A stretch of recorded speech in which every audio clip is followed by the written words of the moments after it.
네, 안녕하세요. 빛나라 스티브입니다. 저는 지금 핀란드 헬싱키에 와 있습니다. 보시는 것 같이 지금은 이제 한겨울이고요. 날씨가 너무 추워서 입이 얼고 있습니다. 지금 현재 기온이 한 영하 한 10도 정도 이렇게 되고요. 시간은 새벽 5시입니다. 사실 이제 한국과 핀란드가 지금 이제 한 7시간 정도 차이가 나거든요. 그래서 좀 길게 머물면 이제 현재 시간에 이렇게 맞춰서 지내는 것도 괜찮은데 한 일주일 정도 되는 출장이라서 굳이 뭐 현지 시간 맞추기보다는 한 절반 정도 이렇게 시간을 조율해서 아침 일찍 좀 일어나고 그리고 저녁 일찍 좀 자고 이렇게 하면 현지 적응하는 것도 좋아서 저는 그런 방법을 이용하고 있습니다. 아마 여러분들도 좀 시차가 좀 많은 그런 국가 방문할 때는 이런 방법을 좀 사용해 보시는 것도 좋을 것 같습니다. 지금 이번 주 내내 날씨가 너무 춥고 눈도 많이 와서 지금 보시는 바와 같이 온 세상이 정말 하얗고요. 북극 지역에 있는 국가답게 정말 그런 북극의 느낌, 한겨울의 느낌을 만끽할 수가 있습니다. 사실 이번 일정은 업무 때문에 이렇게 왔기 때문에 바깥 일정이 그렇게 많은 건 아니라서 뭐 날씨가 춥거나 뭐 눈이 많이 와도 큰 어려움은 없는데 그래도 이제 출퇴근하는 거리가 좀 있으니까 그때 걸어가다 보면 조금 힘들기도 하고 또 춥기도 하고 그렇습니다. 그래도 뭐 짧게 방문하는 일정이라 이런 추위가 좀 반갑기도 느껴지고요. 그리고 제가 또 부산에 살다 보니까 이런 눈 보니까 정말 기분도 좋고 그리고 아이들하고 좀 같이 왔으면 또 얼마나 더 좋았을까 이런 생각도 좀 하게 되고 그렇습니다. 제가 마지막 핀란드 왔을 때가 올해 4월이었거든요. 이제 그때도 뭐 여전히 춥긴 했지만 지금은 완전 겨울로 가는 시점이라서 해도 점점 짧아지고 그리고 날씨도 많이 추워지고 뭐 그런 것 같습니다. 아침마다 이 헬싱키 시내 뭐 제설 차량들이 계속 왔다 갔다 하고 있고요. 그리고 눈도 많이 오는 바람에 좀 주변에서 아이들 등교하는 거 보면 이 썰매 같은 거 뭐 이렇게 타고 다니고 이러더라고요. 그래서 야, 이런 지역에서는 이런 것도 가능하구나 싶기도 하고 정말 그 스키 타고 출퇴근해도 될 정도로 도로마다 눈이 많이 쌓여 있습니다. 제가 이번에 이제 핀란드 올 때는 참 우여곡절이 많았는데요. 무엇보다 이 수화물이 늦게 도착하는 바람에 정말 당황스러웠습니다. 이틀 정도 이렇게 늦게 도착을 했는데 저는 사실 이런 일이 저한테는 없을 줄 알았거든요. 말로만 듣던 얘기가 이렇게 현실로 일어나니까 이렇게 추운 지역에 출장을 올 때는 그 캐리어 안에 기본 생필품을 비롯해서 여러 가지 방한용품들도 다 캐리어 안에 들어있기 때문에 캐리어를 언제 받을 수 있을지도 모르는 상태에서 무작정 2, 3일 이렇게 기르다 보니까 정말 많이 힘들었습니다. 제가 이번에 수화물 지연 사건을 겪고 나서 정말 많은 걸 느꼈는데요. 꼭 여행자 보험 하나 정도는 가입을 해 놓으시는 걸 추천드리고 그리고 그럴 때도 여러 가지 제한사항이 많이 있더라고요. 그래서 제가 이 수화물 지연 관련된 부분에 대해서는 그 A부터 Z까지 다 한번 정리를 해서 여러분들에게 말씀드릴 수 있도록 하겠습니다. 정말 쉽지 않은 일정이었지만 이렇게 잘 수화물을 받게 돼서 다행이라고 생각을 하고 있습니다. 어느덧 뭐 저는 일정이 다 끝나서 오늘이 마지막이고요. 오늘은 12월인데 크리스마스 행사도 참여하고 마무리 일정도 잘 하려고 합니다. 벌써 돌아가는 일정이라 좀 아쉽긴 한데 제가 일주일 동안 이제 핀란드 헬싱키에서 이제 동료들도 만나고 여러 회의도 많이 하고 그리고 이제 일 끝나고 나서는 저녁에 저녁도 같이 먹으면서 이런저런 얘기를 많이 했는데 오늘은 제가 그 과정에서 느낀 3가지 특히 이제 아이들과 인생에 대한 이야기를 좀 한번 해보려고 합니다.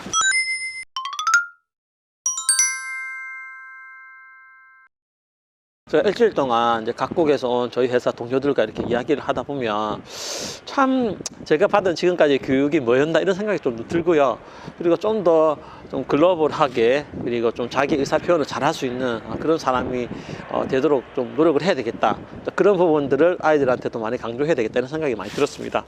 제가 이제 한국에서 공격받을 때만 하더라도 또 지금 사회생활 하는 것도 마찬가지지만 조금 자기 의사 표현을 적극적으로 하기보다는 주변 전체 분위기에 좀 따라가려고 하고 왠지 또 질문 같은 거 하면 또 좀 방해하는 것 같은 느낌도 있고 그래서 좀 조심스러운 게 사실인데 여기서 정말 회의해보면 정말 자기 의사 표현을 적극적으로 잘하는 사람들 보면 좀 부럽더라고요. 그리고 특히나 그런 과정에서 뭐 토론 과정을 통해서 또 좀 여러 가지 의미를 찾을 수 있고 또 여러 사람들이 같이 이야기할 때 좀 더 나은 결과가 나오는 것 같더라고요. 그래서 우리 공교육에서도 좀 그런 것들이 많이 반영됐으면 좋겠고 다행이라면 다행인데 요즘 그 학령이 이루어지다 보니까 학교 교실에서도 한반 학생들이 뭐 많아도 뭐 20명 정도밖에 안 되잖아요.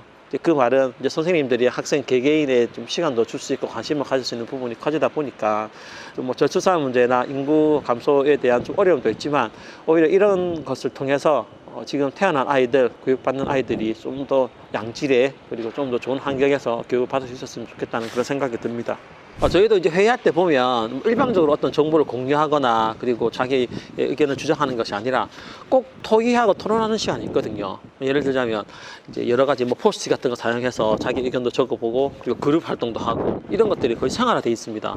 저는 사실 그다음 이 회사 다니면서 좀 그런 부분에 익숙해진 부분도 있는데 사실 처음에 봤을 때는 정말 적응이 안 됐어요. 우리는 이제 뭔가 생산적이고 효과적인 것만 강조하다 보니까 빨리빨리 끝내고 하는 부분이 있는데 여기는 좀 의사 결정 체계가 조금 느리긴 해도 여러 공감대를 이루고 또 토의하고 토론하는 과정을 통해서 뭔가 좀 성숙된 민주주의 같은 그런 느낌도 또 받고 있습니다. 특히 이제 앞으로 사회는 여러 다양성이 중요해지잖아요. 그런 맥락에서라도 앞으로도 좀 이런 토의하고 토론하는 과정이 학교에서도 많이 있었으면 좋겠다는 생각이 들고 이렇게 제가 또 대학원 다니면서도 많이 느꼈는데 모든 교육 사례에 핀란드 교육 과정이 꼭 나오더라고요. 사실 우리나라가 뭐 피사 학업 성취도 평가에서 보면 항상 최상위권을 유지하고 있지만 학생들의 뭐 행복도 공부에 대한 만족도, 뭐 동기부여 이런 거 보면 항상 최저를 기록하고 있거든요. 이제 그와 반면에 핀란드 교육 같은 경우는 피사 성적도 되게 높은 것을 유지하면서도 학생들이 교육에 대한 만족도 그리고 스스로 자기에 대한 성취를 달성하는 그런 부분들 그리고 행복도 이런 것도 되게 높아서 어떻게 보면 이제 두 마리를 다 잡고 있는 그런 유일한 케이스가 아닌가 싶은데 그런 부분에서 뭐 우리나라 교육 관계자분들도 많이 답사도 오고 뭐 교육 체계도 공부하고 이렇게 하시는 것 같더라고요. 이제 그런 면에서 핀란드 교육에 대해서 많은 관심을 갖게 되기도 하고 또 이런 부분들을 우리가 좀 많이 배웠으면 좋겠다는 생각도 듭니다. 물론 우리나라 교육도 장점이 있다고 생각을 하거든요. 제가 생각했을 때 최고의 출산 장려 정책은 역설적이게도 지금 태어난 아이들 그리고 지금 살고 있는 사람들이 행복하게 살았을 때 출산율도 올라가고 그리고 사람들이 기대와 희망을 가지고 뭐 아이도 많이 낳고 좀 더 부강한 나라가 되지 않을까 싶습니다. 사실 뭐 저 같은 입장에서도 또 요즘 같으면 아이 낳는 게 맞나 안 맞나 싶을 정도로 현실적으로는 많은 부분을 생각하게 되더라고요. 물론 뭐 아이가 있을 때 오는 여러 가지 기쁨들, 행복감도 아주 큰데 또 현실적인 부분도 좀 고려하지 않을 수 없으니까 좀 여러 부분 참 공감이 되고 아주 복합적인 것 같습니다. 네, 그런 맥락에서 좀 많은 것을 느끼고 있고 핀란드에 대해서 좀 배울 점도 많다고 생각을 합니다. 자, 그리고 이제 두 번째 좀 제가 말씀드리고 싶은 것은 좀 때를 기다리는 게 좀 필요한 것 같아요. 특히 이제 육아할 때는 아이들의 성장 속도가 모두 다르잖아요. 모든 아이는 자신만의 성장 속도를 가지고 있고 또 자신만의 장점과 자신만의 그런 기질을 갖고 있다고 생각을 하는데 사실 태어났을 때는 이런 부분들을 되게 중요하게 생각하고 또 저도 그런 부분을 존중하고 또 기다려줘야겠다 생각을 하는데도 막상 또 공교육 들어가고 그리고 아이가 커서 경쟁을 느끼게 되면 좀 저도 모르게 좀 적적하는 게 많이 생기는 것 같습니다. 그때마다 그러지 말아야지 또 아이의 성향과 그 기질을 존중해줘야지 하면서도 또 좀 그게 잘 안 되고 그렇더라고요. 그래서 이건 또 제가 해결해야 될 부분이기도 한데 항상 또 아침마다 아이들의 모습을 지켜보고 관찰하고 뭐 옆에서 응원해주고 칭찬해주고 그리고 함께 한다는 느낌이 들도록 중요한 순간에 엄마 아빠가 또 가족이 같이 해서 또 공동체 연대감을 좀 느낄 수 있다면 아이들이 컸을 때도 좀 더 행복감을 많이 느끼고 그리고 뭔가 그 공동체 생활도 더 잘할 수 있다고 생각을 합니다. 저희 아이들도 확실히 크니까 이제는 뭐 집에 있는 것보다 밖에 나가서 친구들하고 시간 보내는 걸 더 많이 좋아하고 빨리 학교 가려고 하더라고요. 그런 것만 봐도 조금 부모로서 좀 아쉬운 마음도 좀 들지만 어차피 제가 뭐 평생 데리고 살 건 아니기 때문에 아이들 스스로 좀 사회를 경험하고 그리고 친구들 관계를 통해서 여러 가지 배웠으면 좋겠다는 생각도 듭니다.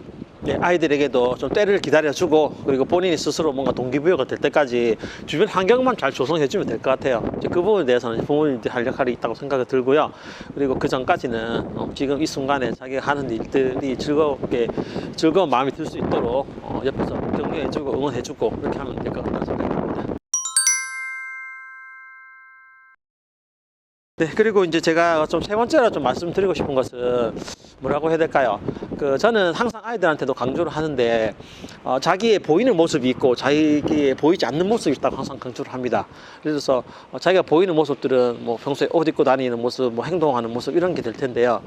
보이지 않는 자기의 모습, 예를 들자면 뭐 그 사람이 없지만 그 사람이 머물렀던 자리 뭐 정리를 잘한다든지 그리고 본인이 쓰는 글씨체라든지 그리고 뭐 생활 습관이라든지 뭐 이런 것들 좀 따뜻한 말을 한다든지 상대를 좀 배려한다든지 이런 것들이 보이지 않는 자기의 모습이라고 생각을 하거든요. 그래서 항상 이제 우리가 볼 때는 눈에 보이는 자기의 모습도 중요하지만 자기가 보이지 않는 모습, 자기 내면을 잘 닦는 것이 중요하다고 생각을 하고요. 그런 면에서 본인의 성향에 맞게 그리고 본인이 원하는 모습을 잘 그려 나갈 수 있도록 좀 집에서도 많이 응원해주고 또 그런 부분에 대해서도 좀 지도도 좀 하려고 하고 있습니다. 그래서 저는 항상 보이는 자기의 모습과 더불어 보이지 않는 자신의 내면 들을 잘 다듬을 수 있도록 이렇게 좀 가정에서도 도와주면 좋지 않을까 이런 생각을 많이 해봅니다. 그럴 때 가장 중요한 방법이 어디 여행을 가는 것 같아요.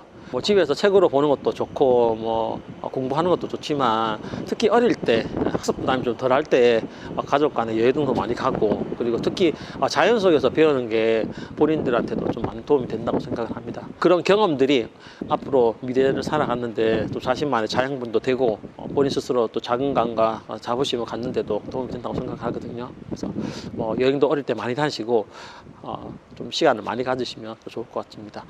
저 같은 경우도 벌써 이제 아이가 좀 초등학교 뭐 4학년 이렇게 되다 보니까 본인만의 일정이 너무 많이 생겨서 이제 시간 맞추기도 어렵더라고요.